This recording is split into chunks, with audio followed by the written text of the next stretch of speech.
I found myself in the fire once again. Before it was figuratively, but now it's literal. I see the flames rise ever so slow and the heat melting away my flesh. This is how it ends for me, holding the person I love in my arms.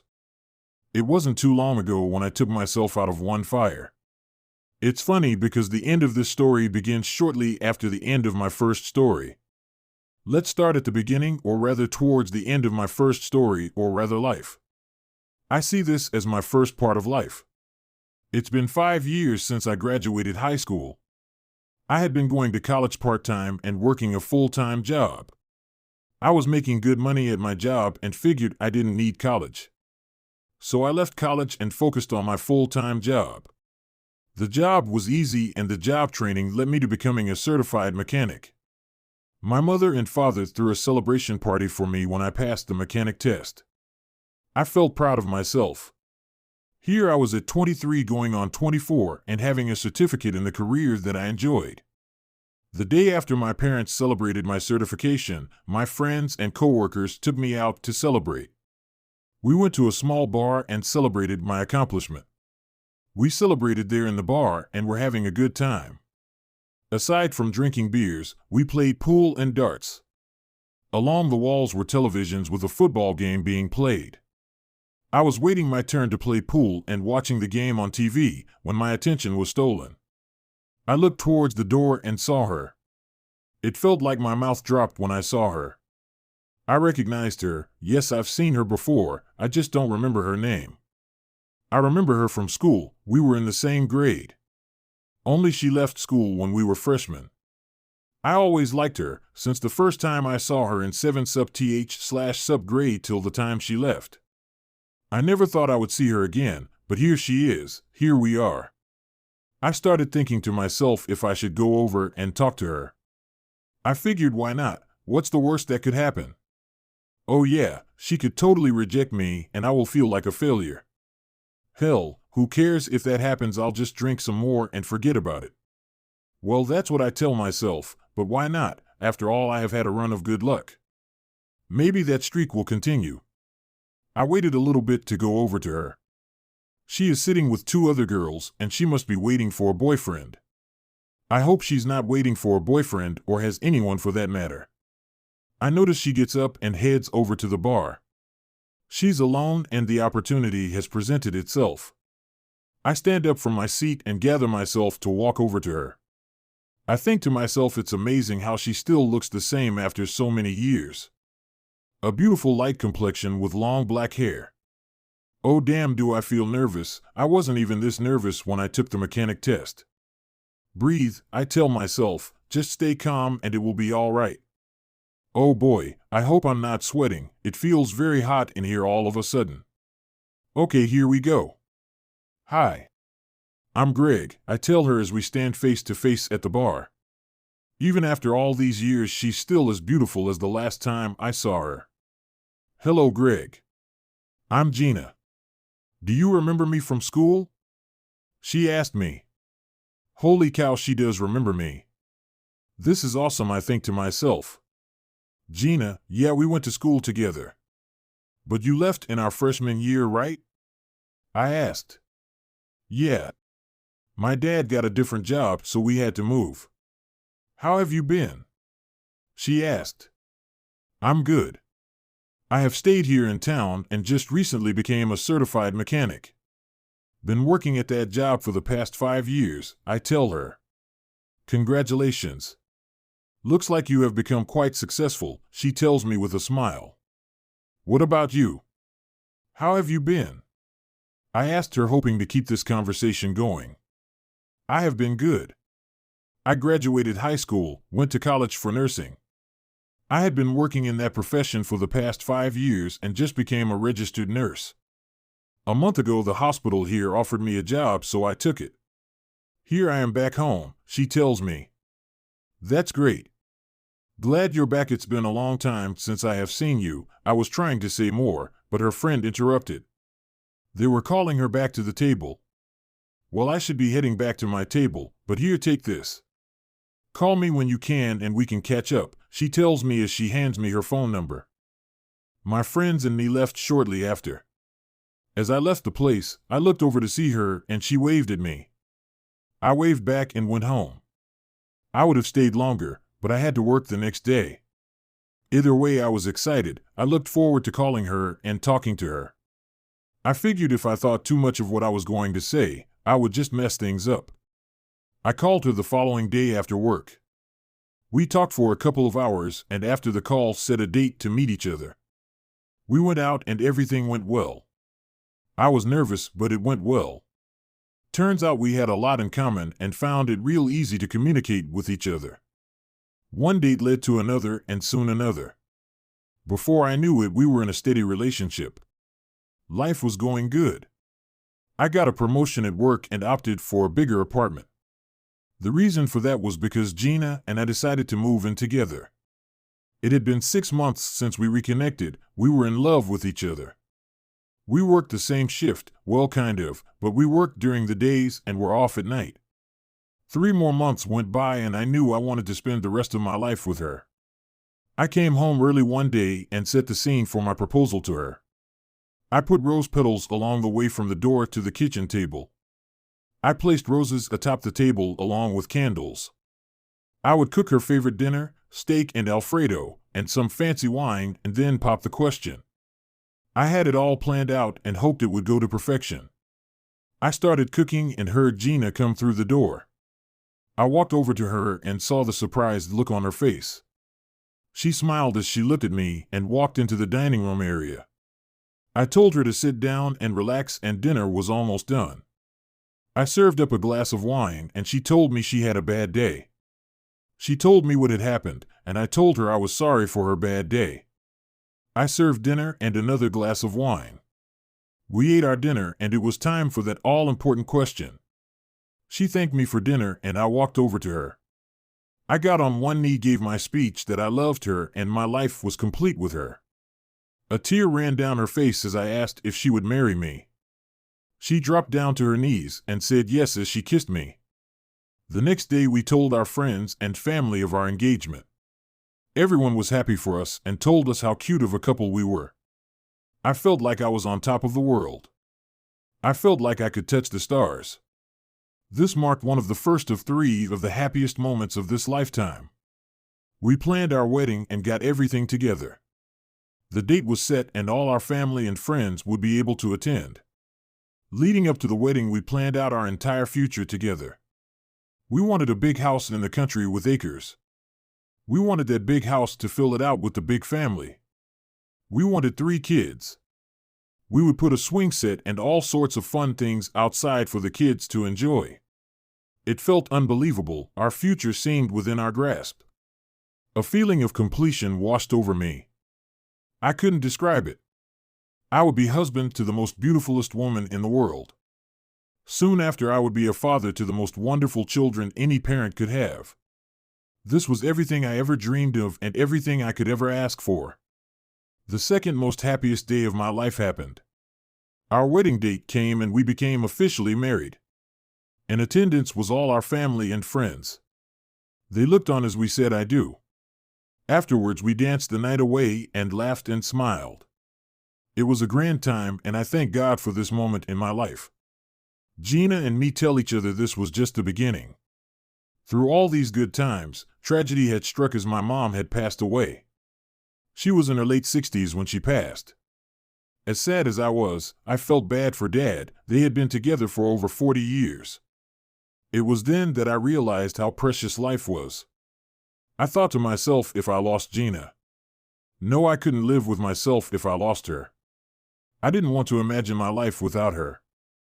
As I thought that, I went to my dad and gave him a hug. He was going through this loss and I felt so bad for him. My dad cried from the day Mom passed till we put her in the ground. I would go every day to see him after work, just to check in and see if he needed anything. Dad took it hard. He seemed empty inside. But soon I would have news for him, and that would lift his spirits. Several months after burying Mom, Gina went to the doctor. She came home and began to smile and cry at the same time. She told me she was pregnant and I almost fainted from the happiness. We hugged and kissed and celebrated that night. My dad was so happy for us. I saw the light in his eye rekindle as the news of being a grandfather gave him purpose and happiness. 9 months later marked the third and final time I would be the happiest in this lifetime. We had a baby boy that day. As he was born, I felt lightheaded and felt so happy. It was an incredible feeling that I wish to experience again. I smiled as Gina held our baby boy in her arms. She passed him over to me and I held him for the first time. I saw him open his eyes and look directly at me. My God, thank you. I had never felt so many emotions at one time like I did that day. We spent 3 days in the hospital and went home. We still lived in our apartments. We set up the corner of our bedroom to place Greg Jr. when he got home. We were happy when we got home and set our baby boy in his bassinet. As the months went by, we took turns taking care of Junior. Some moments were good, but like any newborn, it could be frustrating. I swear he tested my patience every day, but every time he looked at me, I couldn't get mad. Every time I would look at him, I would see our future getting ever so close. As the months went by, we began to look into getting our dream house out in the country. One day we found it. We called the realtor and they gave us the tour.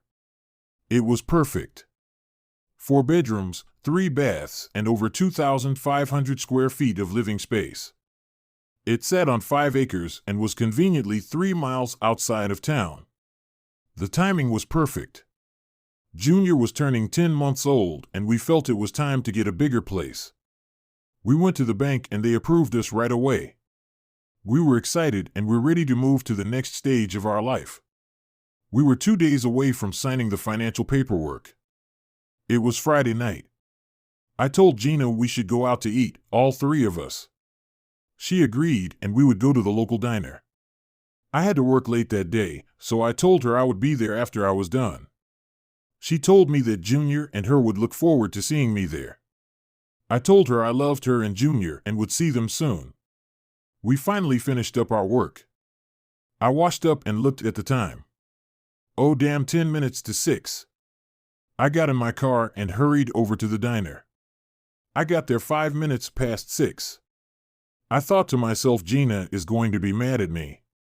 I walked inside the diner and looked around for Gina and Junior. That's odd, I didn't see them. I asked the server if they had arrived. They told me they hadn't seen them. Okay, I thought to myself, they're probably just running a little late. I step outside and called Gina's cell phone. No answer, she's just on the road and couldn't answer, I thought. It was already dark outside, it had been dark for nearly an hour now. I went outside and looked on as cars pulled up. I figured Gina should be pulling up soon. A car I recognized did pull up, only it wasn't Gina. No, it was my dad that pulled up. Guess he wanted to eat out too, I tell myself. Something looks off with him, he looks like he did when Mom passed away. He gets off his car and walks over to me. There is something wrong with my dad. Now I feel nervous and afraid as my dad tells me he needs to talk to me. Son, I'm sorry to tell you this, there has been an accident. A car hit Gina and Junior. They hit the car head on. They're in the hospital right now. My dad was still talking, but I couldn't hear past the accident. I felt everything spinning. I saw the floor coming to me. I realized I was falling, but Dad caught me before I hit the ground. He helped me to his car and we left the diner. I couldn't hear anything but ringing in my ears. We got to the hospital. Somehow I got off the car and walked inside. I couldn't tell you exactly what happened because I felt like I checked out after leaving the diner. They say zombies are lifeless monsters that walk around and have no intelligence or comprehension. That's exactly how I felt. I didn't know how many days or what happened. All I saw was moving objects as my ears ringed. We get to the hospital. The doctor is not smiling when he talks to me. I see his lips moving but don't hear any words. I don't have to hear words as my dad gets upset. I look at my dad and see tears running down his face. He gets angry and hits the wall repeatedly. He then looks at me and gives me a hug as he continues to cry. The doctor says something else. My dad takes me by the elbow and we go into the emergency room where the patients are. I look over to an open door and see a young man in a bed. He has 2 police officers in his room. I look away and my dad still has my elbow in hand as we follow the doctor. He takes us to a room. We enter the room and there is Gina and Junior. They have their eyes closed. My dad drops to his knees and cries uncontrollably. I look back over to Gina and Junior and feel myself collapse. I feel my eyes opened and I'm in a hospital room with my dad and in-laws. Everyone is crying and all I hear is ringing in my ears. Dad takes me home. He and my father-in-law Nicholas take me inside the apartment. Junior's toys are scattered through the living room. I walk inside the bedroom and see Gina's clothes on the bed. I look over to the corner of the room and see Junior's crib. I see the room go black as I feel myself collapse again. I wake up crying as the inevitable sinks in. I don't want to get out of bed. I don't want to breathe. Dad comes by and gets me out of bed. I think to myself, why? I just want to keep my eyes closed so I can see Gina and Junior again. Dad and me meet Gina's parents in the funeral home. Everyone talks, but I can't hear them, just the ringing in my ears. The next thing I remember is the rosary for Gina and Junior. My knees wobble and shake as I walk down the aisle to see them. It wasn't too long ago when I walked the aisle for our wedding. It was just yesterday when I walked down the hallway to give Junior his first bath. But today I walked down the aisle and at the end laid Gina and Junior in their eternal rest. I see their faces and drop to my knees. I have trouble breathing and tears run down my face. Dad and Nicholas also are in tears and help me to my feet. I look at their faces one more time and black out. The next day we laid them to rest. I got there and watched their coffins lower to the ground. Everyone offered their condolences, but I still hear the ringing in my ears. I look on as the coffins are now on the ground. I just want to jump in and be with them forever. I look down in the ground and continue to cry. The next thing I realize, another day has passed. I'm in bed with my eyes open, but I just wish I could close them forever. I wish I could go where Gina and Junior are. I think to myself, what's stopping me? Before any more thoughts flood my head, Dad walks in and gets me out of bed. We walk into the kitchen and we are not alone. Around the kitchen table are my mother and father-in-law with the man in a tuxedo. I sit down and everyone begins to speak. It's them that the ringing goes away and I hear what they are saying. My sorrow turns to anger. Gina wasn't in some bad luck accident. No, she was hit head-on by a drunk driver. While Gina and Junior passed away from their injuries, that scumbag merely has some bruises. The man in the tuxedo is a lawyer, and he is preparing for court against the driver. The sorrow is gone, and only anger fills me. No, not anger, but rage and vengeance. Thank you for stopping by and listening. Please, like, share and subscribe. Also please leave a comment. Once again thank you and we'll see you next week.